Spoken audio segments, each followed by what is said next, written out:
What's going on, guys? We're back in the Winter Wolf's Den, checking out She-Hulk Episode 2. I'm your friendly neighborhood Winter Wolf, and I'm here to tell you guys it didn't get any better with Episode 2. I'm not going to do a breakdown or a play-by-play because, believe it or not, this show was only 20 minutes long. That's right, 20 minutes long, like some kind of sitcom on like Channel 5 from like 1985.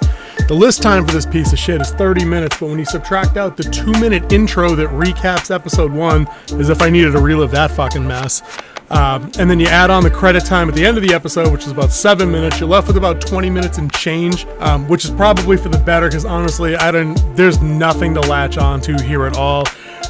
One of the more positive things I could say about it was that the 2-minute long recap at the beginning was a better version of the first episode than the first episode was, because at least it cut out all the bullshit. But this episode makes a lot of the same mistakes that the first one does, guys.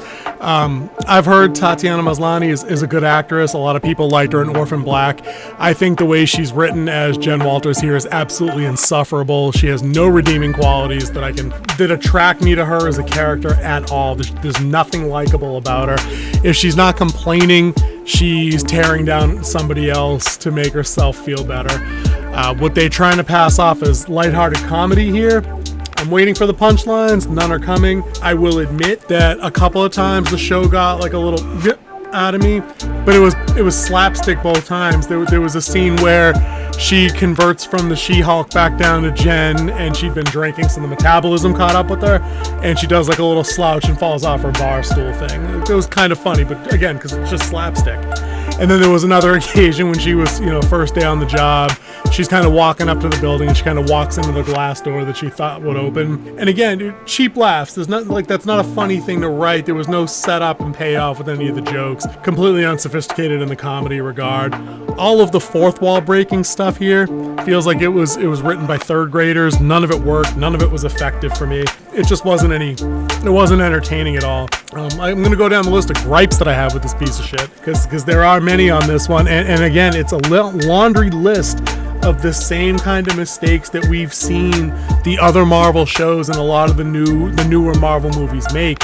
I mean, we have continuity issues, and one of the big ones, and that's a big one for me, and especially coming off of like high-profile continuity breaks like Game of Thrones with the infamous Starbucks coffee cup. It's astonishing to me that there are not just people that are like nitpicking and paying attention to this kind of stuff, on the set, just in terms of production, episode to episode. Case in point here in this show, they have 2 occasions whereby Jen's wearing a particular outfit. She hulks up for whatever. She doesn't like the term, I don't know. But she goes green, but then in the next scene she's wearing the same episode again, and it's not stretched out, shredded, destroyed. And we're not talking about like the spandex suits that Bruce like advised her to wear in the first episode.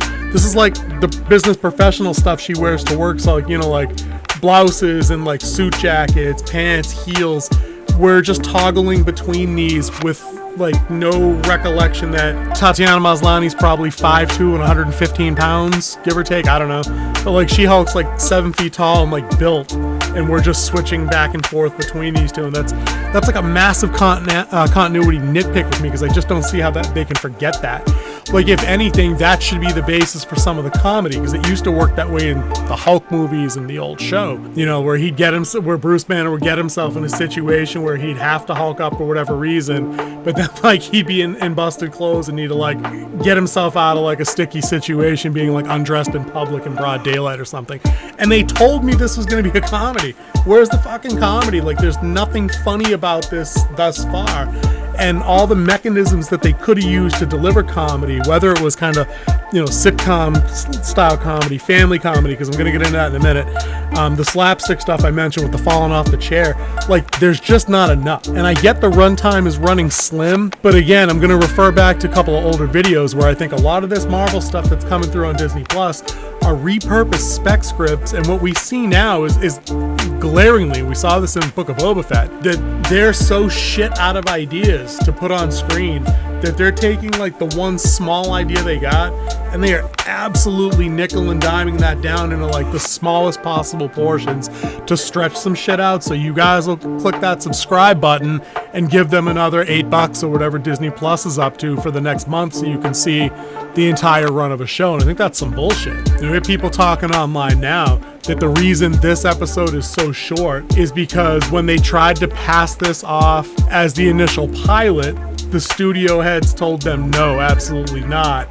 Just in terms of the boringness and the pacing and the setup. So they had to actually create what we got as the pilot episode last. So the episode you get that has Bruce was according to some rumors and conspiracy theorists online, that they figured they had to make that way they could shoehorn that in at the beginning, because this episode that's now functionally episode 2 was such a shit episode. I could see a lot of that coming through. Some of the other complaints, again, just getting back to the She-Hulk character, and she doesn't spend a whole lot of time doing anything meaningful as She-Hulk in the She-Hulk form in this episode, but it's basically the quick rundown is she loses her job at the district attorney's office after the trial because her bosses thought that the jury sided with the other side because they were just impressed with her and thought that it wasn't fair or whatnot. But then she turns around real quick, and the firm that wound up winning the decision wants to hire her to be the head of the superhero division of their law firm, which is cool. That's a great idea. But she actively complains through the episode that they've only hired her because she's the She-Hulk. Fuckers, in the episode, they tell you they're hiring you because you're the She-Hulk, but that they're extending you the offer because they recognized your talent in the fucking courtroom and that you had them beaten, and that had, Titania not invaded the trial process and forced you to Hulk up to save lives, that they would have lost. So the team you beat until that happened hired you because you were a good fucking lawyer. Nobody was holding you back. They tell you in this episode that she was a deputy DA. She wasn't some scrub down in the basement. She had some pull over there in that downtown. So it's all the complaining she does amounts to nothing. It's just fucking white noise that just crawls right under your skin. Other gripes that we got from the episode here, it's just we get to see a couple of lines from the earlier trailers where she's having the chat with her paralegal friend about, why she doesn't want to be a superhero, because being an Avenger is for billionaires, orphans, and whatever the hell else she said that was super annoying.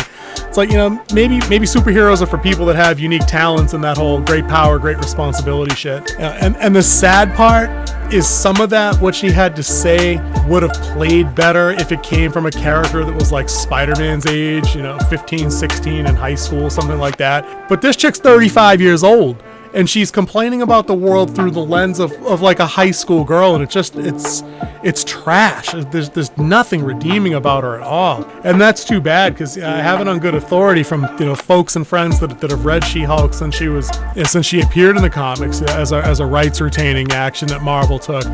She started as tokenized Hulk to keep rights for Marvel, that way they couldn't be sold off, but she evolved into her own character that was involved in some high profile team ups with Fantastic Four, and even on her own solo runs. It's a character in high regard that fans, particularly male fans, have kind of been carrying now for 2.5 decades. It's not that guys don't like the fucking character, it's we just don't like the show because it's awful. There's nothing funny about it yet. I don't want to beat that horse, but it's cringe beyond. Imagine that they took the 3 or 4 most immature people you knew and told them to write a superhero story and told them to inject comedy into it. Their idea of comedy in this particular show involves her getting a new job, meeting a new employee, and him handing her a care package with office supplies and a where to go poop the best map in the building. You get that? It's like a George Costanza diagram of where the best bathroom is to go poop in. And it's played completely straight. It's not funny. It doesn't work. There's no man on Earth in 2022 is walking up to any woman on Earth in 2022 and handing her a poop map. There are in San Francisco, I guess, so she probably needs that. But it just doesn't work. And I don't know I don't know how much more mundane slice of life stuff they can get away with before they actually just dive into what she's going to be doing. They have 8 or 9 episodes. We know at the end of this episode, she's signing on as the Abomination's lawyer, which we all knew was coming anyway. It's kind of a trash scene altogether there too, because he's complaining to her that he wasn't in his right mind when he committed the crimes because the government ordered him to do it and pumped him full of super soldier serum. And I'm sitting there thinking, like, did anybody in this movie, anybody writing this show not think this shit through? Like, would not the first fucking legal team he had have tried that as the defense? Like, wouldn't that have been their go-to kind of thing? Like, oh, not in my right mind. And if it worked, he wouldn't be in jail. Or he wouldn't be in Ultramax prison, or whatever they call it. But it clearly didn't work because he's there.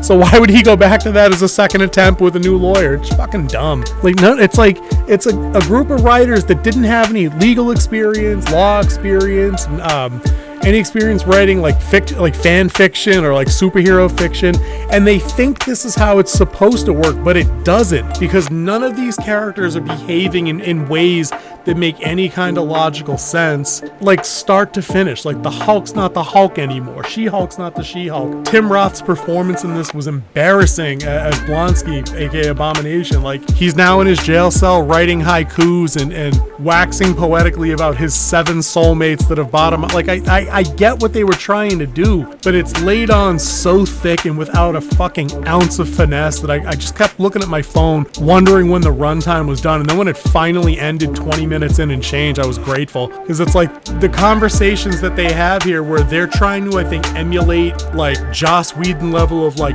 pithy banter with like a back and forth, and it's kind of high paced, but it's like a cosmic singularity of anti-comedy. Moments never are allowed to breathe. The jokes never get to pass organically. It's like every joke on this show is the guy at the party that echoes the joke after it's all done. Like, he has to take one more plug at it so you can get one more chuckle, and then it fucking falls flat. And what does somebody say? You killed it, bro. You killed it. And then like the party goes on without him, and he's got to sulk away. Like, I wish these characters were treated better across the board. I wish the guys on the show weren't always the butt of the jokes. I wish the Hulk, who actually did show up here for another couple minutes, long enough for her to shit on him again. She calls him up to ask him at first, under the auspices of asking, if he'd be okay if she took Abomination's defense gig. And then basically the conversation devolves, and she's basically like, yeah, no, I was just calling to tell you I'm going to do that shit anyway. Because, maybe in real life a lawyer would probably be checking in with family about representing the guy that tried to kill him, and just take it a little bit more seriously, not play it off as a complete fucking lack of funny joke, but that's what they do here. Interesting part that came up right after that phone call is the Hulk's on the spaceship we saw in episode 1, so I'm guessing that now he's finally done for the series. We probably won't see him back. I'm guessing this is probably like their connection to like the Secret Wars stuff that we know is coming for like phase, was it 5 or whatever, so we'll see. But I'm pretty sure this is the end of the Hulk on the show, unless they actually allow him to show back up as like kind of a big hero save at the end, pairing up with She-Hulk, but who knows. But guys, that's all I got on this one. I probably talked about this longer than the episode actually ran, but whatever. It's a sad show. It's going to be Dullsville going forward. It's kind of pathetic that giving the marketing push this show got compared to Miss Marvel, which came out right before it, that this show is still tied for second worst on Disney Plus with Hawkeye. It's beating Miss Marvel, but fractionally, and only because of that marketing push that I mentioned. And that's sad, because I think Miss Marvel is a character, I've said it before, I'll say it again, at least she's written with some amount of charm. She's a likable character, how she's written. The family dynamics on that show were good. The family dynamics here on the Hulk, on the She-Hulk, were so forgettable that I can't name any of them. None of them stand out as actually like authentic people. They were just like cardboard cutouts of like the overbearing mom, the limp-wristed cuck dad, the stoner brother. I don't know. It's just not enjoyable. More power to you if you liked it. I'm not here to question your taste in shows, but this one's just this one's gonna be a chore. But I'll get back to you guys on episode 3 next week. If you don't mind, hit the like button, comment below whether you liked it or didn't like the show.